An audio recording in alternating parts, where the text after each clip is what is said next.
Et salut les trekkers, c'est Alex, j'espère que vous allez bien. On se retrouve aujourd'hui pour une nouvelle vidéo. Si vous avez cliqué sur cette vidéo, c'est que vous cherchez à réaliser votre premier trek, votre premier GR et que vous êtes un débutant dans la randonnée en itinérance sur le trekking. Donc aujourd'hui, je vais vous donner les critères pour choisir votre premier trek, votre premier GR en tant que débutant. Et à la fin de cette vidéo, je vous donnerai ma sélection de 4 GR pour débuter. Avant de commencer le vif de la vidéo, je vous invite à laisser un pouce bleu et à vous abonner si ce n'est pas encore le cas. C'est gratuit pour vous et moi, ça permet de me soutenir dans mon travail. Donc, je vous en remercie par avance. C'est parti, on attaque les critères de sélection de son trek.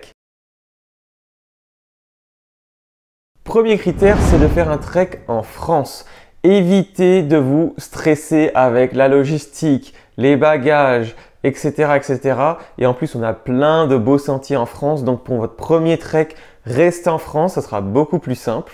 Et essayez de privilégier un trek en boucle. Comme ça, vous pouvez laisser votre voiture ou en tout cas revenir au point de départ et accessible avec des transports en commun. Deuxième critère, c'est la durée de votre trek.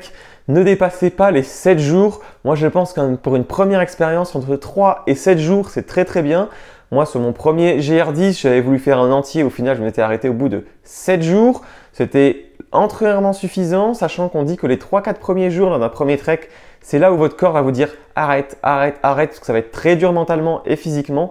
Et au bout du 4e, vous allez commencer à apprécier les choses. Mais si vous ne faites pas toutes les erreurs que j'ai faites, normalement, vous devriez apprécier bien plus rapidement. Troisième critère, ce sont des étapes adaptées à votre niveau physique et sportif. Pas trop de kilomètres, pas trop de dénivelé positif, pas trop de dénivelé négatif. Adapté à votre niveau. Est-ce que vous faites déjà du sport? Est-ce que vous avez déjà randonné? Est-ce que vous... Voilà. Personnellement, je vais vous donner une fourchette entre pas du tout sportif, entre guillemets, et sportif, entre 15 et 25 km et pas plus de 1000 à 1500 D+, D-. Ça sera déjà très bien et 1500, ça commence déjà à faire pas mal. Quatrième critère, choisissez un GR ou un trek avec pas mal de villes-étapes où vous aurez des hébergements, des ravitaillements, c'est-à-dire des épiceries, des boulangeries, des supermarchés pour faire vos ravitaillements. Par exemple, n'allez pas vous taper pour un premier trek la partie ariégeoise du GR10 où il y a quasiment 5 à 6 jours d'autonomie complète. Là, vous allez être vraiment dans le dur. En plus, si vous avez des étapes, des villes-étapes régulières, s'il y a un orage, si vous êtes très fatigué, vous pouvez aller dans un gîte, dans une chambre d'hôte, dans un hôtel, etc. Ce qui permettra de vous reposer et de prendre plaisir. Et également, ça permettra d'avoir des journées de ravitaillement de 2 à 1 jour max d'autonomie dans son sac, ce qui vous permettra d'alléger considérablement votre sac et ce qui sera grandement bénéfique pour votre plaisir sur votre premier trek. Le 5e critère qui est un petit peu en lien avec le premier et le 4e, c'est de choisir un trek avec des moyens d'accès et de sortie réguliers et faciles. C'est-à-dire n'allez pas dans un endroit paumé au milieu de nulle part. Essayez de choisir un trek ou un GR où vous passez par des villes-étapes justement où vous aurez des gares routières, des gares de train, des villes pour vous héberger et peut-être prendre un blablacar ou autre pour pouvoir arrêter en cas de blessure, de fatigue, de mauvais temps ou vous en avez marre. Vous pouvez arrêter facilement et vous ne pouvez pas vous forcer à continuer. En fait, également, le fait de pouvoir stopper quand vous le voulez facilement va vous rassurer dans la réalisation de votre premier trek, même si je vous invite à ne pas abandonner et à aller au bout de votre objectif. Si jamais vous avez vraiment une urgence et un besoin de vous arrêter, cela sera faisable et ce ne sera pas une charge mentale de se dire « je dois arriver alors que j'ai hyper mal aux pieds » ou autre. Voilà les amis, on en a fini avec les 5 critères, en tout cas les miens, pour sélectionner son premier trek ou son premier GR.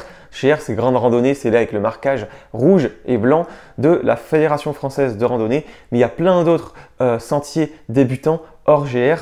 Mais en tout cas, les GR, c'est le plus simple parce que c'est balisé, vous avez des topos, vous avez beaucoup de villes-étapes souvent.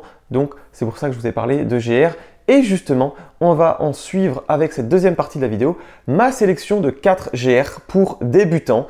Si vous ne savez pas trop, vous pouvez sélectionner les 4 GR que je vais vous sélectionner. Le premier GR que je vais vous conseiller, c'est le GR 400, le Tour des volcans du Cantal. Alors, c'est une grande boucle, mais il y a plusieurs petites boucles partielles à l'intérieur si vous ne voulez pas faire la boucle entière qui, quant à elle, fait 140 km pour 4635 D+, et D-, puisqu'on est sur une boucle. Le site MonGR la donne en 8 jours, ce qui nous fait une moyenne de 17,5 km et de 579 D+, D- par jour. Le deuxième GR que je vais vous conseiller, c'est le GR30, le Tour des lacs d'Auvergne. Là, on est sur une boucle de 198 km pour 5568 mètres de dénivelé positif et négatif. Il la donne en 9 jours, ce qui fait des étapes d'environ 22 km et 618 de dénivelé positif et négatif. C'est un petit peu plus long que le GR400, mais ça reste dans une même moyenne au niveau du kilométrage et des D+.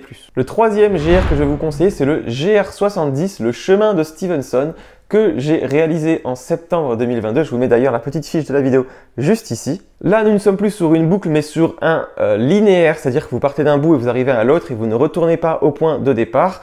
Et on est sur 272 km et 8500 plus et à peu près la même chose de moins, mais il y a un petit peu plus de dénivelé négatif si on le fait dans le sens nord-sud, puisqu'on se dirige vers la mer, donc on descend en altitude. La durée officielle donnée par le chemin de Stevenson est de 14 jours, ce qui fait 19 km en moyenne et 607 mètres de dénivelé positif et négatif par jour en moyenne, comme je vous l'ai expliqué. Moi, je l'avais fait en 9 jours, ce qui me faisait une moyenne de 30 km par jour.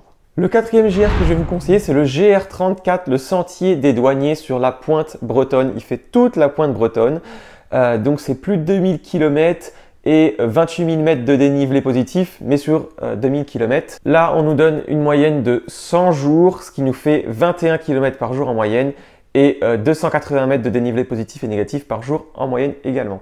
Mais vous n'êtes pas obligé de faire les 2000 bornes d'un coup, vous pouvez faire des sections. C'est comme vous pouvez faire des sections du GR10, notamment le Pays Basque, qui n'est pas très montagneux. Vous pouvez faire des sections d'un autre sentier, par exemple dans le Néouviel, les tours des lacs du Néouviel. Vous n'êtes pas obligé de faire un GR en entier, hein, mais en tout cas, ces GR-là que je vous ai donnés sont des GR assez faciles, mais vous pouvez en prendre d'autres qui ont des sections un peu plus faciles et d'autres un peu plus difficiles, et vous choisissez les portions faciles des GR un peu plus difficiles, comme le GR10, etc. Mais en tout cas, voici ma sélection des 4 GR pour débuter. Je vous invite à vous rendre sur le site Mon GR si vous avez des questions sur les itinéraires, les villes étapes, les hébergements, la nourriture, les transports. Tout est très bien fait sur le site Mon GR et vous pouvez aussi découvrir d'autres sentiers en dehors des 4 que je vous ai donnés ici. Je vous invite également, si vous avez des questions, à me les poser en commentaire. Je me ferai un plaisir de vous répondre. Vous pouvez aussi m'envoyer un DM, donc un message privé sur Instagram. Donc il n'y a pas de souci, je peux vous aider. Et voilà, si vous avez des questions, n'hésitez pas. Moi, je vous dis à la prochaine. N'hésitez pas à vous abonner et à laisser un pouce bleu. Ciao, ciao!